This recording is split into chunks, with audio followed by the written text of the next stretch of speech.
कुछ ही दिन पहले मैंने आपको बताया था कि बड़े सारे एफर्ट्स के बाद, कई सारी कोशिशें करने के बाद यूएन सिक्योरिटी काउंसिल की काउंटर टेररिज्म मीटिंग इस बार 28 से 29 अक्टूबर को भारत को होस्ट करने की परमिशन दी गई थी। ये भारत के लिए बहुत ही बड़ी अचीवमेंट थी, क्योंकि इतिहास में ऐसा पहले 6 बार ही हुआ है जब यूएन सिक्योरिटी काउंसिल की काउंटर टेररिज्म कमेटी ने अमेरिका के न्यूयॉर्क से बाहर जाकर किसी देश में मीटिंग की हो। लास्ट बार काउंटर टेररिज्म कमेटी ने साल 2015 में यूरोप के स्पेन में मीटिंग की थी और आज उसके 7 सालों के बाद इतिहास में 7वीं बार ये मीटिंग भारत को होस्ट करने को मिली थी। भारत ने इस मीटिंग का भरपूर फायदा उठाया और पाकिस्तान के आतंकियों ने जो मुंबई में 26/11 किया था उसको लेकर सबूत पेश करके हमने सबके सामने पाकिस्तान को एक्सपोज भी किया। ये पहले से डिसाइडेड था कि 2 दिन तक चलने वाली काउंटर टेररिज्म कमेटी की मीटिंग का फोकस रहेगा use of emerging technologies including drones in terrorism, यानी कई सारे आतंकी गुट जो आजकल मनी ट्रांसफर करने के लिए इंटरनेट की मदद से एप्स का यूज करते हैं, ड्रग्स और वेपन ट्रैफिकिंग के लिए अनमैन्ड एरियल व्हीकल्स यानी ड्रोन्स का इस्तेमाल करते हैं, सोशल मीडिया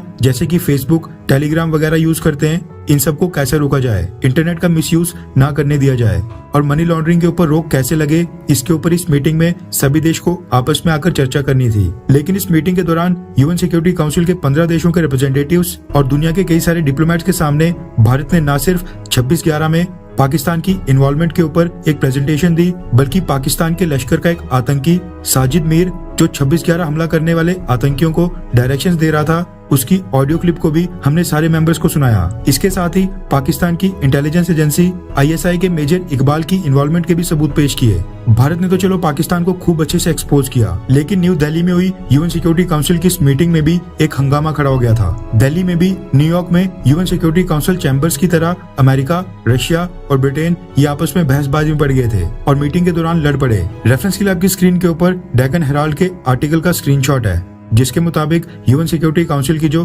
दिल्ली में मीटिंग हुई वहां पर रशिया और यूके यानी कि ब्रिटेन, ये दोनों देश सेवस्तोपोल अटैक को लेकर आपस में झगड़ पड़े। दरअसल हुआ क्या कि रशिया ने साल 2014 में क्रीमिया को अपने कब्जे में लेने के बाद क्रीमिया के बिल्कुल साउथ वाले पार्ट में सेवस्तोपोल नाम की जगह में एक नेवल बेस बनाया था। ये नेवल बेस क्रीमिया की सुरक्षा के लिए बनाया गया था और यहाँ से पूरे के पूरा ब्लैक सी कवर होता है। यहाँ पर हर समय रशियन वॉरशिप्स और सबमरीन्स की फ्लीट रहती है और ये नेवल बेस रशिया यूक्रेन युद्ध के दौरान स्ट्रेटेजिक तौर पर रशिया के लिए और भी इम्पोर्टेंट हो जाता है। रशिया इसी नेवल बेस से यूक्रेन की ग्रेन शिपमेंट को भी कंट्रोल करता है। अब हुआ क्या कि 2 दिन पहले सैटरडे को रशिया के इसी सेवस्तोपोल नेवल बेस के ऊपर यूक्रेन की तरफ से बहुत ही खतरनाक ड्रोन अटैक्स हुए, जिसमें तकरीबन 9 अनमैन्ड एरियल व्हीकल्स और 7 ऑटोनोमस मैरीटाइम ड्रोन्स का इस्तेमाल किया गया था। इसी हमले में रशिया की ब्लैक सी फ्लीट में से एक वॉरशिप भी इस ड्रोन हमले में डिस्ट्रॉय हो गया है और रशिया के इस नेवल बेस के इंफ्रास्ट्रक्चर को भी काफी नुकसान पहुंचा है, जिसके बाद रशिया ने यूक्रेन के इंफ्रास्ट्रक्चर और यूक्रेन की नेशनल पावर ग्रिड के ऊपर स्ट्राइक्स करके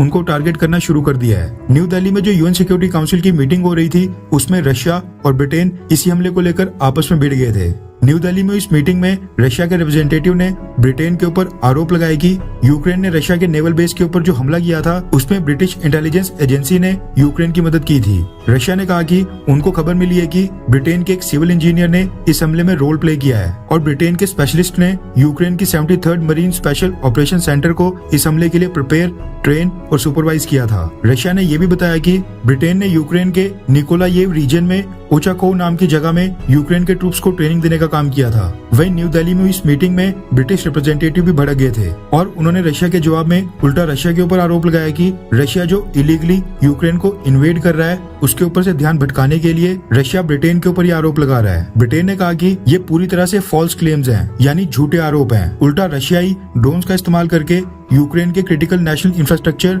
और यूक्रेन के सिविलियंस को टारगेट कर रहा है। हुआ क्या कि इस मीटिंग में रशिया ने जब आरोप लगाए तो सभी वेस्टर्न देशों ने एक साथ मिलकर रशिया के ऊपर हमला करना शुरू कर दिया और रशिया को कॉर्नर कर दिया। वहीं न्यू दिल्ली में इस यूएन सिक्योरिटी काउंसिल की इस मीटिंग में भारत एक बार फिर न्यूट्रल अप्रोच लेकर आगे चला। खैर, आपको क्या लगता है कि क्या अभी भी भारतीय सरकार की न्यूट्रल अप्रोच बिल्कुल सही है, हाँ या फिर ना? नीचे कमेंट करके अपनी राय जरूर बताएं।